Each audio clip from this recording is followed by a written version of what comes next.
What's going on YouTube? This is Boxingwave and we are back with another quick prediction videos. We got 3 fights to cover here in this video.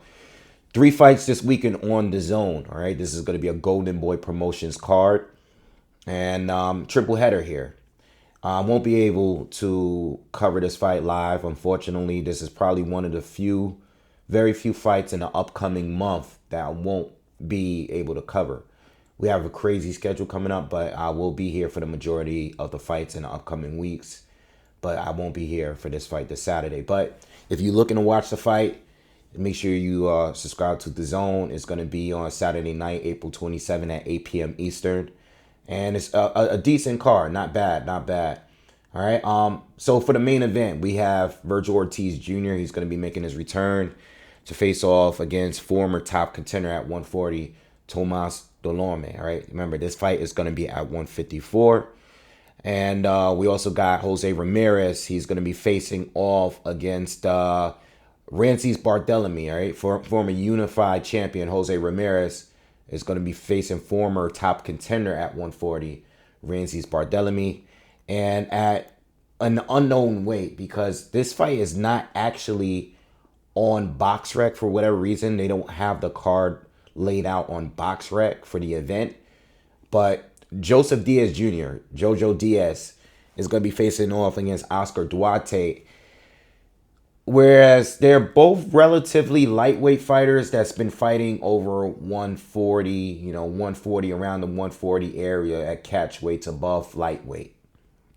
And so I don't know exactly where this weight is going to be at, but they're going to be on the undercard too. And that should be a pretty competitive fight. Probably the most competitive out of the 3 that I just named. But let's talk about the fights. All right. Let's start out with the Joseph Diaz fight. Joseph Diaz has been coming off a pretty tough schedule, right? He's been having a lot of losses and a lot of close calls, draws, and stuff. I've been watching Joseph since he was down at 126 at featherweight. I was able to see his first major title fight against Gary Russell Jr., which he lost, but it was a very, very competitive fight, very close fight. Good fight. And I was able to see him go to 130 and win a title up at 130 against Tevin Farmer. Pretty good fight, good performance, and then he moved up to 135, and he had a lot of tough schedule, And the thing is, Joseph, fighting all these guys that are career lightweights or bigger, and tough schedule, tough fights. Going down a list at 135, Javier Fortuna, a win for him, but a very close fight. It was one of those fights where it was a unanimous decision for Joseph, but close fight, very close. I thought it was a lot closer than what the judges scored it as. Then he had a fight with Devin Haney, which was one of Devin's toughest fights to date at that time. Very competitive fight for Joseph. I mean, he won probably about 3 or 4 rounds in that fight, and we was one of the fights where we was able to see Devin get hit more often in that fight. Okay, and Devin, one of the few southpaws that he faced up to that point. And then we saw him against William Cepeda, and we already know how that fight went. Very dominant performance by William Cepeda. Another loss there. And, William Cepeda's crazy punch output. Very hard to beat if you can't hurt him. I think Joe did land a good shot in one of those middle rounds. I haven't seen the fight since the night of the fight. But I remember Joe landing a big shot somewhere in there. He might have won maybe 1 round out of the fight, maybe 2. But I remember watching it live. And another dominant, performance from William Cepeda. And then he fought against Marcito Hesta. And at this point, I just want to add that after Devin Haney, he stopped coming in at the 135 limit. Cepeda, catch weight 137.5. Marcito Hesta, 139.5. Jerry Perez, a fight that I didn't see. He had a win, 141.5. Recently against Jesus Perez, 137 and a half. Perez was a welterweight that came down to fight him. So let me just say this, and he lost to Hester, and at that point, I think that was the most disappointing loss for me, as a fan of JoJo, and even the fight against Perez, but really the Hester fight. I thought that was a fight that was a very winnable fight, because JoJo, I wouldn't say he's elite now, all right, but at one point he was elite at 130, and even I think he had a lot of potential at 126. I just don't think, and I've heard him saying in interviews, I don't know. I think he's lost some drive in there with all of these losses. And I think it shows with him not coming in weight, because he's not a big guy. He's a featherweight that moved up, and like similar to like Lomachenko, moved up to 135. The fights got tougher because he's fighting good fighters, but that are naturally bigger. And Joe is a small guy. Joe, at the very least, he should be fighting at 130. At the very most, he shouldn't be going really over 135. He's a small dude, and coming in that excess weight, it's like kind of when Mikey Garcia was fighting over 135. It's like a little extra weight around the waist. I think Joseph should be coming in a little trimmer, looking trim and sharp, and we should see some abs, like that little chubby look of his. I think it's part of the reason. Yeah, the lack of preparation. I gotta question his motivation in these fights at these points, because the punch output is so low. And yes, he is an accurate puncher. He does have solid defense. He's a very good counter puncher. And he's tough. He's durable. I mean, he's fighting everybody he fights is bigger than him, and none of them can seem to hurt him. He's tough. He's very composed in every fight. But at the end of the day, I gotta question his motivation to get really fit. He needs to up his punch output. He's getting outworked in every fight. And I think that's part of the reason. He's not the biggest puncher, especially at 135. I think being at 135, I don't really think that his power has really carried up at 135 well. And being that he's been fighting above that now, basically at 140, I think it's ridiculous, And now he's fighting a guy in Oscar Duarte, who, I've been watching since the Ryan Garcia fight was announced, Didn't really pay attention, went back, saw him fight a southpaw on Alex Martin, Javier Franco, the fights that's available on YouTube and stuff. I went back and watched these fights leading up to the Ryan Garcia fight. And, I did a little bit of film study. I didn't really go back to watching the Ryan fight. I was just watching that fight leading up to Devin Haney. But I seen him fight the southpaw Alex Martin, and he did his thing in that fight. And Oscar, he's very explosive, very explosive, big hooker, powerful, and a pressure fighter, I had seen in his previous fights before Ryan, didn't use the jab too much, kind of was coming straight in at times. But I think when he fought Oscar, I thought he improved. I'm sorry, when Oscar fought Ryan, I thought he improved. I saw him stepping in and using a jab a little bit more, throwing jabs to the body, changing a little level, changing a little feints here and there. So I saw improvement for the Ryan. Of course, it didn't matter because he got stopped anyway, but JoJo is not the guy that I expect to stop Oscar. Oscar, again, just like Perez, just like Cepeda, just like Haney, I expect Oscar to outwork JoJo. And even though JoJo is going to land some good counters, he's going to be pretty accurate, I just don't think, depending on this weight, I think I'm assuming the weight is going to be like at 140. I'm just expecting Oscar to edge him on the points, until I see JoJo really look motivated for a fight. I have to go against him. If you're losing the guys like Hesta at this point, Perez, and I'll give you Perez. Perez was a 147 pounder. I mean, you gotta question the matchmaking over there. What are they doing over there? What the guy fought Alexis Rocha and Brian Norman Jr. right before fighting Jojo Diaz, who I don't even think should be fighting above lightweight. And the fight was still very close. He almost won the fight. But again, he lost because he got outworked. It doesn't matter how accurate you are. You're fighting a bigger guy that's constantly throwing punches. A lot of them are not landed. But he's more active, and he is landing here and there. And he's more powerful than you, and he's bigger than you.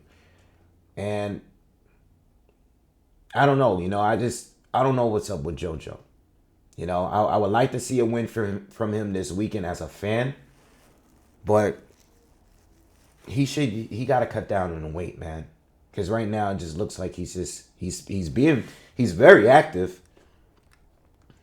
He fought 3 times. No, he fought twice in 2023. He's already fought earlier this year, 2 months ago. He fought in 2022, fought 3 times in 2021. He's very, very active, but he doesn't seem motivated. Is he just fighting for a check at this point? I don't know, So anyway, I'm predicting Oscar Duarte to win on points. He's explosive. I think he's going to land some big shots from time to time. I think Joseph is still going to be composed. He's been durable all this time. So JoJo's going to give him some good moments. But I'm expecting Oscar to win a tight decision. And at this point, I just believe in that. JoJo's is a guy that they're putting the up-and-coming fighters against to test them. And they're all collecting victories against him and moving on up. Devin, Cepeda, all these guys, Hesta, they're all there to look decent against JoJo and then move on to bigger and better things. Unless JoJo come to a fight at his A game, with his A game, I have to pick against him. All right, so I got Duarte winning this fight here. All right, all right. Let's move to the next fight.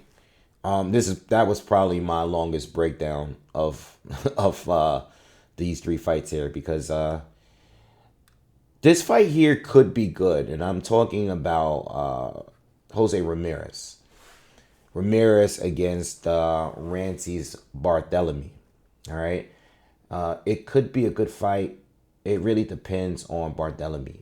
I know what Jose is coming to do. Pressure fighter. Very, very aggressive. He's going to be coming in and throwing combinations with power.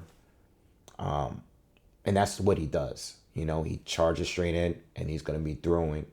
He's coming in with that high guard and he's going to be throwing bombs. Big hooker. And he's going to try to push you back to the ropes and go to work. And Barthelemy is one of those guys that he's very unorthodox, very upright, jab, but more like he's just not a power jab, just kind of like a measuring type of jab, just trying to keep you out of range, looking to set up the right hand or the left because he can switch. He is a switch hitter. Pretty decent one. But well-rounded, solid power, sneaky power, goes to the body, good combinations, could be explosive. You don't know what you're going to get. I've seen Barthelemy fight so many different types of fighters and fight so many different ways. So I don't know what he's going to bring. I've seen Barthelemy fight Kyle Relic. I remember when he had the first fight with him where he was knocked out. Seemed like he was kind of outworked in the first fight. And they had a rematch, and I remember him using the ring and moving around all over the place, not really trying to engage. You know, I've seen him against Robert Easter Jr., which was probably one of the worst fights I've ever had to cover on this channel. But I did predict the draw, though. I just didn't think. I made, I remember I made a lot of people money from that fight. But it was one of the worst fights I've ever seen. I think it was one of the lowest punch output fights of all time, if not the lowest. And then you had fights like recently against Gary Antoine Russell, a fight that he was stopped in, but I thought the stoppage was very premature. He was losing at the time that he got stopped. Maybe it was like the 7th or 8th round. Let me pull it up. But he was winning a good amount of the earlier rounds there. All right, no, it was the 6th round. Okay. And he was able to hurt Gary. You know, I actually think he gave Gary his best fight. Gary has been a menace, very, very aggressive. You know, Jose Ramirez is aggressive, but Gary is just a Terminator, you know. And that fight there, that's where Barthelemy let his hands go. But the problem is, I think he burnt himself out. And even though he landed some bombs on Russell and was able to hurt him and stagger him at points in that fight, he started to slow down. And he's 38 now, Cuban fighter. All right, 38 years old. And he's been around, you know, he's been around for a long time. And Jose Ramirez, he's been around for a while too. Okay, this is a former unified champion. You know, I've seen him at live fights. I remember watching him against Amir Iman live. He's been in there with some close calls with Jose Zepeda. Very debatable win for him. He's been in there with Victor Postal, another very debatable win. Of course, he fought Josh Taylor, lost in the undisputed fight. But he has a resume, and he's been in other fights. He's fought Richard Comey. He's fought Jorge Pedraza, which is a good fight to watch. I was watching some of the highlights before doing this video because Pedraza is a very respectable boxer that can switch, you know, and it was a very competitive fight. So I think with Pedraza, with Ramirez is a guy that tends to not do great against guys that can box well and move well, right? Guys like Pedraza, guys like Postal, you know what I mean? Zepeda, good boxer, puncher, had the power to challenge Ramirez's aggression. You know what I mean? So those are the fighters that could give him problem. I think Rancies could be a problem, but at this age, at this time, I gotta go with the much younger Ramirez. You know, I just think that Ramirez, no matter what and how this fight is going, I think Ramirez is gonna be outworking him, and I think, you know, Barthelemy is gonna have his moments. He's gonna throw some big combos to the body. You know, he might even catch Ramirez with a good shot here and there.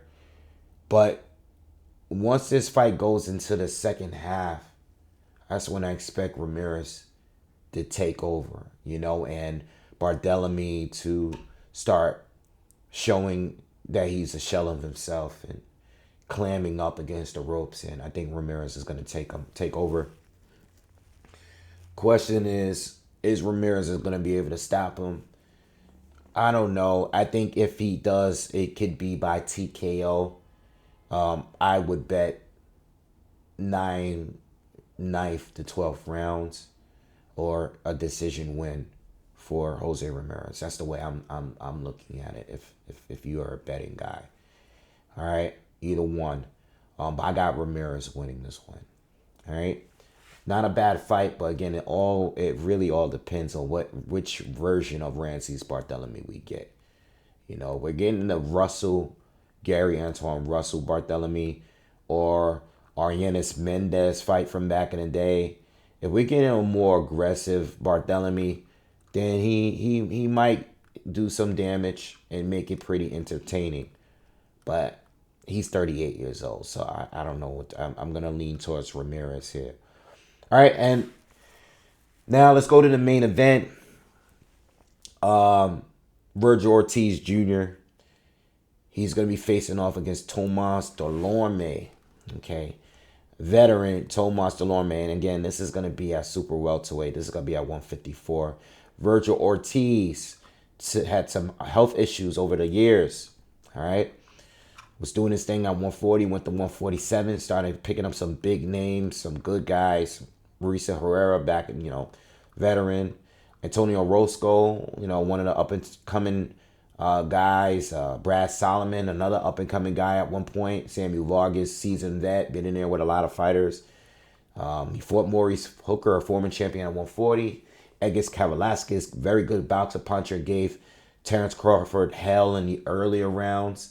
And fought Michael McKinson, undefeated mover, southpaw. All right. So Virgil had a good run at 147. Was having health issues. All right. Had to pull out of the fight with Stanionis.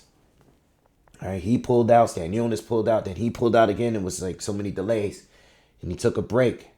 Went a good period. Maybe about 18 months without a fight. Came back to 154. Earlier this year, it fought Frederick Lawson, journeyman.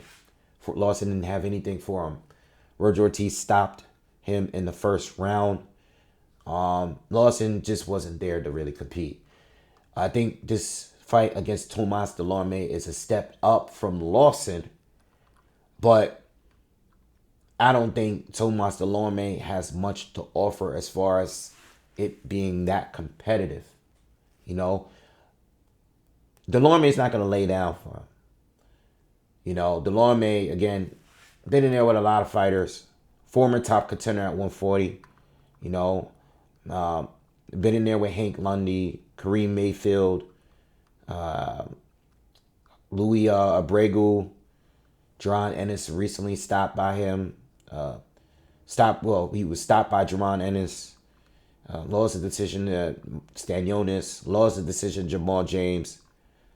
Stopped by, or no, he didn't get stopped. I'm thinking of someone else. Then there's old guys. But these were competitive fights. Crawford stopped him at 140. So he's been in there with top dudes for years. But he lost the majority of these fights. Lost them. And a couple of them he won were very close. Hank Lundy was very close. Very, very close. With that being said, I think Tomas Dulorme, what he always brought was speed. Good hand speed. Good 1-2, moved pretty well, and pretty good timing, decent counterpuncher. I think his problem is always been kind of chunny. I think he's in his 6 losses, he got stopped in 3 of them, and even outside of those 3 losses, he's been hurt a good amount of times. Tends to burn himself out. He's his best at the very early. I know Jerron Ennis stopped him in 1 round. But outside of that, his best showings were in the first 3 or 4 rounds in every fight. But he tends to become predictable. And in the second half of most of his fights, he starts to, slow down. And guys start timing him, countering him. And again, Dulorme has not been the greatest or the most durable fighter. His punch resistance is not great. And at some point, I think he exchanged a little too much sometimes. He's in the pocket a little too much. He likes to throw combinations, but he's usually in the ring with guys that have bigger hooks than him and better chins than him. And with that speed, again, he starts getting clipped, he starts getting time, and he starts getting walked down. And Virgil Ortiz is a master at that. And even though Virgil Ortiz is a little rusty, only got 1 round in he's only fought 1 round in like almost the last 2 years. I think Virgil Ortiz is still going to get the job done. I think he's just better. He's a pressure fighter, powerful. He's going to come forward. use that jab, feint, throw combinations, hook, and just outwork him. He's going to outwork Dulorme, the older Dulorme, and he's going to stop him. Now I don't know when, because I don't know how many rounds Virgil wants to go here. I don't know if he wants to go rounds here. Again, Stanionis went 12 with him, whereas Ennis dominated him, in one round. I don't think Virgil was getting him out of here in one round. I think Ennis just was too big, too big of a puncher, and got him out of here quick. I don't think Virgil is going to do it like that, but I think Virgil is going to get him out of there at some point. It could be, I'm thinking, I think he's going to go some rounds. I think maybe 5-6 rounds, in that around in middle of the fight. He's going to get Dulorme out of here with his pressure. He could do a little earlier, but I think Virgil's going to get way more rounds than a loss in fight. So Virgil by stoppage. All right, Dulorme, again, punch resistance, not that good. Gets caught in exchanges. Very quick early in the earlier rounds, but once the pressure steps up, he's going to get countered. I expect Virgil either catching him during an exchange with a hook, or Virgil catching him with an overhand right over his jab and stunning him and putting him down. I think that's the way I see this fight going. All right, but that's my prediction. Again, I won't be here. I apologize, I won't be here this weekend. All right, but Virgil's supposed to be fighting Tim Tszyu next on this big card out in LA on August 3rd. So I will be talking about that in my live today. So be able to check that out as well. And yeah, be on the lookout for that. Subscribe to the channel, smash the like button, share the video, and I'll see you guys on the next one. Peace.